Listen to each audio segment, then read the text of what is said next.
જે મહિલાઓ પેટ અંદર કરવા માંગે છે તે આ 5 નુસ્ખા અપનાવી લે, પેટ ઓછું થઈ જશે. આજે જરા ઈમાનદારીથી વિચારો.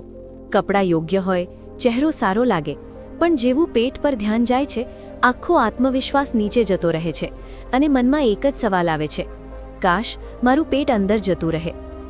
નમસ્કાર બહેનો, માતાઓ અને દીકરીઓ.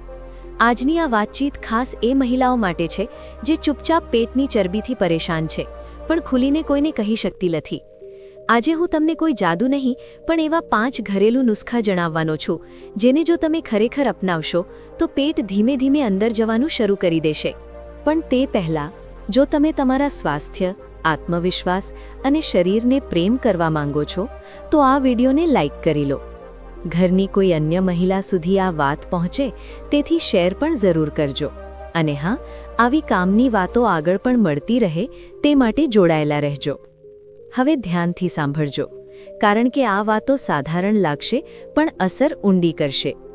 નંબર 1, સવારનો પહેલો ઘૂંટ જે પેટને અંદરની તરફ ધકેલે છે. મોટાભાગની મહિલાઓ સવારે ઉઠીને ચા કે બિસ્કિટ શોધે છે અને અહીંથી જ પેટની કહાની બગડવાની શરૂઆત થઈ જાય છે. સવારનો સમય શરીર માટે રીસેટ બટન જેવો હોય છે. જો આ સમયે હૂંફાળું પાણી, તેમાં થોડો લીંબુનો રસ અને બસ એક ચપટી અજમો નાખીને પીવામાં આવે તો પેટનો આંતરિક સોજો ધીમે ધીમે શાંત થવા લાગે છે. અજમો ગેસને બહાર કાઢે છે, લીંબુ પાચનને જગાડે છે અને હૂંફાળું પાણી જમા થયેલી ચરબીને ઢીલી કરે છે. શરૂઆતમાં તમને લાગશે કે અરે, પેટ સહેજ અંદર જઈ રહ્યું છે. આ જ પહેલો સંકેત છે. તેમ છતાં તમે આ વિડીયો ઘરેથી જુઓ છો કે મોબાઈલ પર ક્યાંક બહાર બેસીને, જરા મનમાં વિચારજો, કારણ કે આદત ત્યાંથી જ બદલવાની છે. નંબર 2, રાતનું ભોજન પેટનું સૌથી મોટો દુશ્મન કે મિત્ર. ઘણી મહિલાઓ દિવસભર બધાને સાચવે છે અને રાતે પોતાના માટે થાળી ભરી લે છે. રોટલી, ભાત, કંઈક ગળ્યું અને પછી સૂઈ જવું. પણ યાદ રાખો, રાતનું ભોજન જેટલું ભારે, પેટ તેટલું બહાર. જો તમે ખરેખર પેટ અંદર કરવા માંગો છો તો રાતના ભોજનમાં હલકું, ઓછું અને વહેલું ખાવાનું શીખો. માત્ર 2 રોટલી, શાક અને થોડું દહીં, બસ. જ્યારે પેટને રાતે આરામ મળે છે ત્યારે શરીર ચરબી બાળવાનું શરૂ કરે છે. આ જ તે સમય છે જ્યારે પેટ ચૂપચાપ અંદર જવાનું શરૂ કરે છે. શું તમે ક્યારેય નોંધ્યું છે કે જે મહિલાઓ વહેલું અને હલકું ખાય છે તેમનું પેટ વધતી ઉંમર પછી પણ કાબૂમાં રહે છે?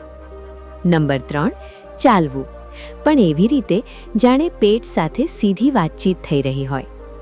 હવે અહીં ઘણી મહિલાઓ મનોમન વિચારે છે કે ચાલવું તો અમે રોજ ચાલીએ છીએ, છતાં પેટ બહાર કેમ છે? બસ આ જ સૌથી મોટો ભ્રમ છે. ચાલવું અને યોગ્ય રીતે ચાલવું, આ બંનેમાં ઘણો ફરક છે. જ્યારે તમે ધીમે ધીમે મોબાઈલ જોતા મનમાં હજારો ટેન્શન લઈને ચાલો છો ત્યારે શરીરને કોઈ સંકેત મળતો નથી.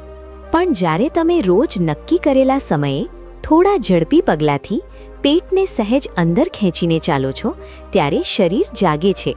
એવું લાગે છે જાણે તમે પેટને કહી રહ્યા હો કે હવે તારે અંદર જવું જ પડશે.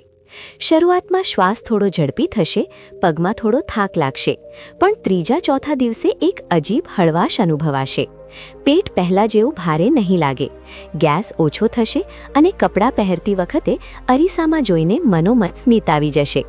ઘણી મહિલાઓ આ જ ભૂલ કરે છે કે 2 દિવસ ચાલીને છોડી દે છે, પણ અસલી અસર 7મા દિવસ પછી દેખાય છે. અને હા, એક વાત કહું, તમે રોજ ચાલો છો કે નહીં? અને જો ચાલો છો તો કેટલા મિનિટ? નીચે કોમેન્ટમાં જરૂર લખજો, કારણ કે તમારી વાત કોઈ બીજી મહિલાને હિંમત આપી શકે છે. નંબર 4, હળદરવાળું દૂધ. દાદીમાનો નુસ્ખો, પણ વિજ્ઞાનથી પણ આગળ. હળદરને આપણે બધા મસાલા તરીકે જાણીએ છીએ, પણ ખરેખર તે શરીર માટે અંદરથી કામ કરતી ઔષધિ છે, ખાસ કરીને મહિલાઓના પેટ માટે. ઘણી મહિલાઓનું પેટ બહાર એટલા માટે રહે છે કારણ કે અંદર સોજો હોય છે, હોર્મોન્સ બગડેલા હોય છે અને પાચન ધીમું પડી ગયું હોય છે. રાતે જ્યારે તમે હળદરવાળું દૂધ પીઓ છો ત્યારે શરીર સૂતા સૂતા સમારકામ, રિપેરિંગ કરે છે. હળદર અંદર જમા થયેલા સોજાને ધીમે ધીમે શાંત કરે છે, પેટની આસપાસની ચરબીને ઢીલી કરે છે અને સવારે પેટ હલકું મહેસૂસ થાય છે. સતત પીવાથી તમને લાગશે કે પેટ પહેલાંની જેમ ફૂલેલું નથી. સવારે ઉઠતાની સાથે જ પેટ અંદરની તરફ ખેંચાયેલું લાગે છે. આ કોઈ 1-2 દિવસનો જાદુ નથી, પણ 15-20 દિવસમાં અરીસામાં ફરક સ્પષ્ટ દેખાવા લાગે છે. અને સૌથી સારી વાત, આનાથી શરીરને નુકસાન નહીં, માત્ર ફાયદો થાય છે. નંબર 5. તણાવ અને પેટ બંનેનો સંબંધ ખૂબ ઊંડો છે. હવે આ વાત બહુ ઓછા લોકો જણાવે છે, પણ પેટ બહાર રહેવાનું સૌથી મોટું કારણ ઘણીવાર ખોરાક નહીં, પણ ચિંતા હોય છે. મહિલાઓ દિવસભર બધાનું ધ્યાન રાખે છે. ઘર, બાળકો, પતિ, સંબંધો, પૈસાની ચિંતા, ભવિષ્યનું ટેન્શન અને પોતાના માટે કંઈ નહીં. આ બધી વાતો સીધી પેટમાં જઈને બેસી જાય છે. એટલે જ તમે જોજો, જે મહિલા અંદરથી ખૂબ વધારે પરેશાન રહે છે, તેનું પેટ જલ્દી બહાર આવે છે. રોજ માત્ર 10 મિનિટ શાંતિથી બેસીને આંખ બંધ કરીને ઊંડા શ્વાસ લેવાનું શરૂ કરો. શ્વાસ લેતી વખતે પેટને બહાર આવવા દો અને છોડતી વખતે પેટને અંદર લઈ જાઓ. આ નાનું કામ પેટને શીખવે છે કે તેણે ફરીથી પોતાની જગ્યાએ જવાનું છે. ધીમે ધીમે મન હલકું થશે, ઊંઘ સુધરશે અને પેટ પણ આપોઆપ અંદરની તરફ આવવા લાગશે. યાદ રાખો, જ્યાં સુધી મન શાંત નહીં થાય, પેટ પૂરી રીતે અંદર નહીં જાય.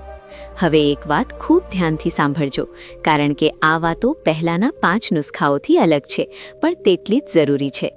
સૌથી પહેલાં, પાણી પીવાની આદત પર ધ્યાન આપો. ઘણી મહિલાઓ વિચારે છે કે ઓછું પાણી પીવાથી પેટ અંદર જશે, જ્યારે સત્ય આનાથી ઉલટું છે. જ્યારે શરીરને યોગ્ય માત્રામાં પાણી મળતું નથી, ત્યારે તે પેટની આસપાસ પાણી અને ચરબી જમા કરીને પોતાને બચાવવા લાગે છે. દિવસભર થોડું થોડું કરીને પાણી પીવાનું શરૂ કરો, એક સાથે બહુ વધારે નહીં. બીજી વાત, ખાવાના તરત પછી સૂઈ જવું કે ઝૂકીને કામ કરવાનું બંધ કરો, કારણ કે આનાથી ખોરાક યોગ્ય રીતે પચતો નથી અને પેટ આગળની તરફ નીકળવા લાગે છે. ત્રીજી વાત, કબજિયાતને હળવાશમાં ન લો. જો પેટ રોજ સાફ નથી થતું, તો ભલે તમે કંઈ પણ કરી લો, પેટ અંદર નહીં જાય. આના માટે ફળ, શાકભાજી અને થોડી માત્રામાં પલાળેલી કિશમિશ જેવી વસ્તુઓ મદદ કરે છે. ચોથી વાત, કમર અને પેટને ખૂબ ટાઈટ કપડામાં ન બાંધો, કારણ કે આનાથી પેટના સ્નાયુઓ સુસ્ત થઈ જાય છે અને ચરબી જમા થવા લાગે છે. અને સૌથી છેલ્લી વાત, પોતાને કોસવાનું બંધ કરો.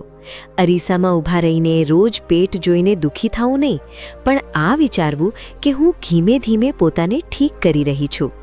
જ્યારે વિચાર બદલાય છે, ત્યારે શરીર પણ બદલવાનું શરૂ કરે છે. આ જ નાની નાની વાતો મળીને મોટા પરિવર્તનની શરૂઆત કરે છે. હવે જતાં જતાં બસ એટલું યાદ રાખજો બહેનો, પેટ અંદર કરવું એ કોઈ એક દિવસનું કામ નથી અને ન તો કોઈ દવાનો ચમત્કાર.